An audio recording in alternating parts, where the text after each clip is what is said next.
Student ആയിട്ടോ dependent ആയിട്ടോ എങ്ങനെയെങ്കിലും ഒന്ന് കാനഡയിൽ എത്തിപ്പെടാൻ വേണ്ടി ജോബ് റിസൈൻ ചെയ്യാനും ലോൺ എടുക്കാനും പ്ലാൻ ചെയ്യുന്നവരാണോ നിങ്ങൾ? എങ്കിൽ നിങ്ങൾ മസ്റ്റായിട്ട് ഈ വീഡിയോ കാണണം. കാനഡയുടെ ഇപ്പോഴത്തെ അവസ്ഥകളെക്കുറിച്ചും US കാനഡ ട്രേഡ് വാറിനെ കുറിച്ചും നമ്മൾ എല്ലാവരും വാർത്തകളിലൂടെ കേൾക്കുന്നുണ്ട്.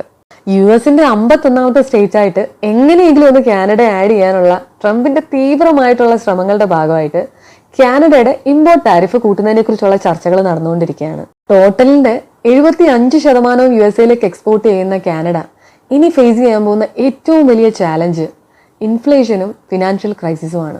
ഇതിന്റെ ഇമ്പാക്ട് എന്താണെന്ന് വെച്ചാൽ അവശ്യ വസ്തുക്കളുടെ വില കൂടും, ഒരുപാട് പേരുടെ ജോലി നഷ്ടപ്പെടും, കറൻസിയുടെ വാല്യൂ ഇടിയും. ഇമിഗ്രൻസിന്റെ എണ്ണത്തിലുള്ള വർധന PR ആപ്ലിക്കേഷൻസിന്റെ റിജക്ഷൻസിനും വർക്ക് പെർമിറ്റിന്റെ റിജക്ഷൻസിനും അതുവഴി അൺഎംപ്ലോയ്മെന്റിനും കാരണമായി. എക്സ്പെൻസസ് മീറ്റ് ചെയ്യാനും ബിൽസ് പേ ചെയ്യാനും വേണ്ടി ജോലിക്ക് പോകേണ്ട അവസ്ഥയാണിപ്പോൾ. സേവിങ്സ് എത്രയാണെന്ന് ചോദിച്ചു കഴിഞ്ഞാലോ വട്ടപൂജ്യവും. അത്യാവശ്യത്തിനാണെങ്കിലോ മെഡിക്കൽ സർവീസസും കിട്ടാനില്ല. ഇതിലെല്ലാത്തിലും പോയിന്റ് മെന്റൽ ഹെൽത്ത് ആണ്.